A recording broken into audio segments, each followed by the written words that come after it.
This is a Suburban News Network special report.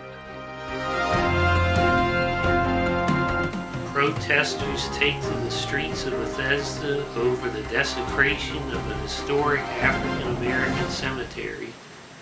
Good evening, I'm Robert Dyer. I was the first to report about this cemetery desecration several years ago on my blog. In 2011, I was doing research to see if I could find anything to stop a development that would take part of Little Falls Park. In the process, I discovered there had been a historic African-American community that was founded by former slaves from the Loughborough plantation. This community had never been spoken of in the county, and there was no trace of it left other than the Macedonia Baptist Church on River Road. As a history major, I knew that there would likely be artifacts to be found underground, and I also knew that where you have a community and a church, there would very likely be a cemetery, but where would it be? And certainly it could have even been under the development that was being proposed. So I testified about the research I had done before the Montgomery County Planning Board, the County Council, and even the National Capital Planning Commission. All three bodies completely ignored the information I brought to them.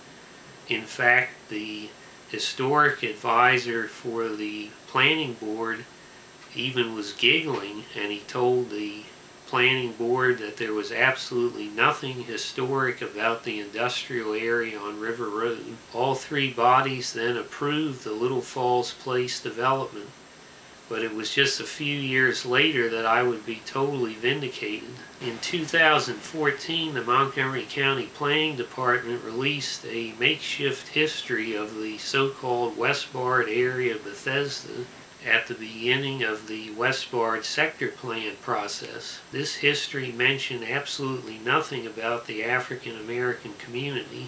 After I wrote about that travesty of a fake history on my blog, I was actually contacted by one of the planners who wanted to know if I could help them learn more about the information I had found. A few months later, I not only had the chance to speak to someone who knew where the cemetery was, but who also had an eyewitness account of how this cemetery had been desecrated by construction workers in the late 1960s who were building Westwood Tower.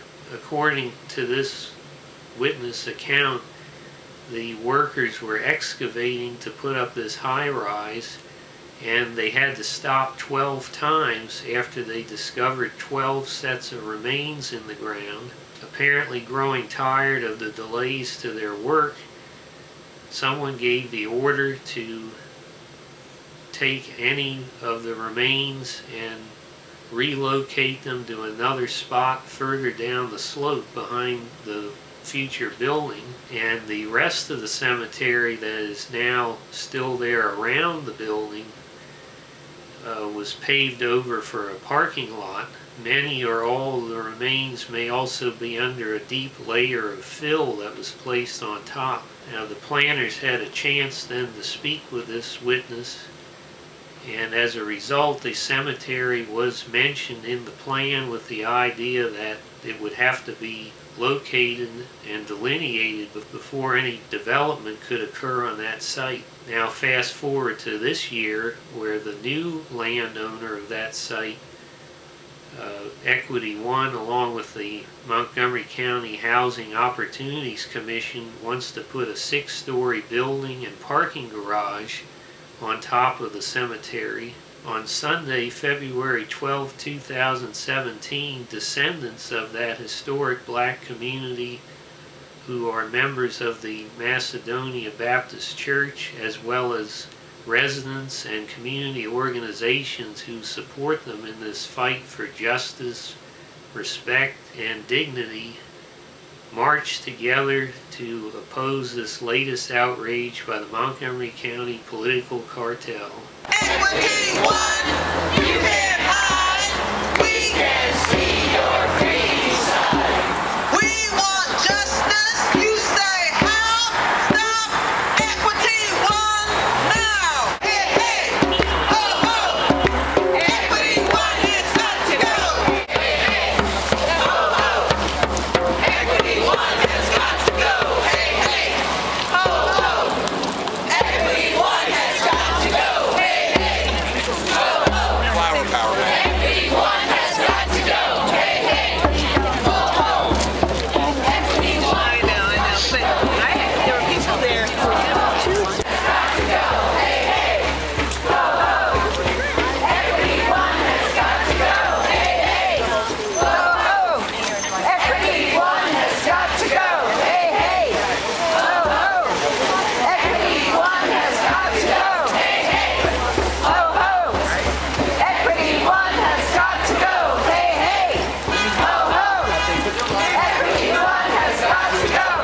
are perhaps more than 6 feet below.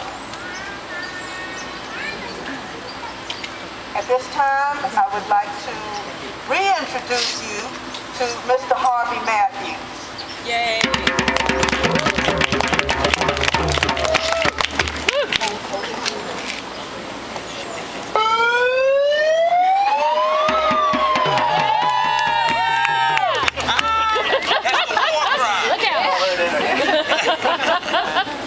And this side here, where the cemetery was located, and where we are standing, is another part of the cemetery where this pavement is. There was an entire black community in this area that has been erased, completely erased, like so many other stories that we have about. Communities completely erased from history. Okay, sometimes they call it revisionist history. Just write it out. Mercy. Alternative facts. That's what happened here. Alternative facts. Today it's alternative facts. Okay, we're here to write that. You are here to write that. So understand how important your presence is. Without your presence, these people would still be unknown. You are making them known. That's right. And congratulations to you and to everyone who's turned out to make this possible. To our researchers, our anthropologists, our archaeologists and such. They are making it possible to make these people known and to write an entire community back into history. They participated in building up this community and then they were erased.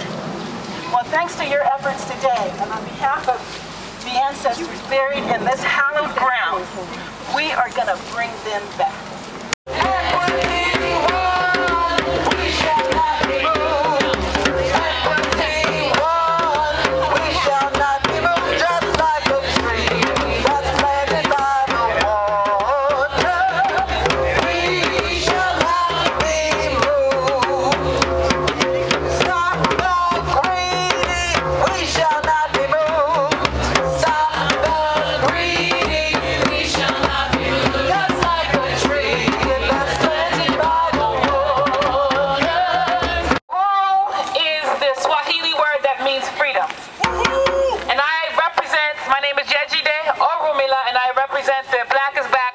And the African National Women's Organization. You know, I had a chance to visit the African burial ground in New York City. And around these buildings of commerce where our people were brought into port and sold on the stocks. That's why it's called the stock market. Where our people were brought and hosed down, slathered up, and sold off to families, white families, here in Maryland, New York, and around the country. And as I stand here as the daughter of Africans, I am their legacy. Other Africans who are here are the legacy of the people who are buried underneath this ground. And we have been hung, we have been raped, we have had our economics taken from us. We have had our communities decimated. We have been murdered, and we still continue to experience this today. Cora Bose. Ashe. Ashe. Charles H. Brown. Ashe. George Jackson. Ashe. Charlotte Gray. Ashe. William Brooks. Ashe. Jane Rivers Brooks, Ashe. Nelson Warren Sr., Ashe. And John Burley, Ashe. So thank you so much, and it's not over. We will continue to fight until we are free. A luto continua. A luto continua.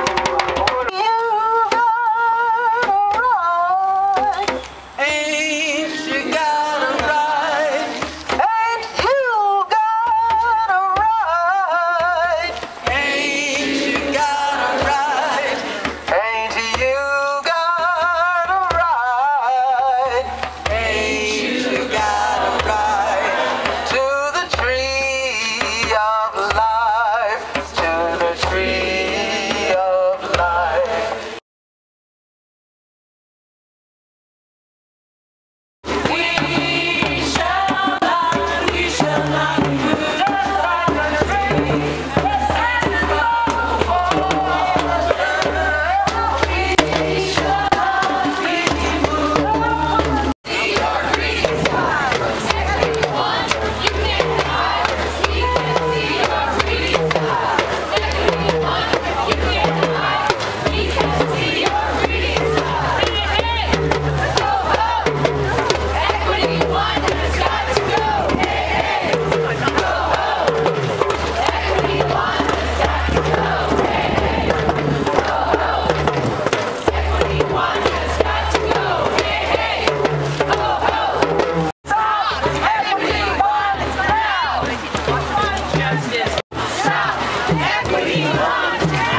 We want justice. You say how? Equity one.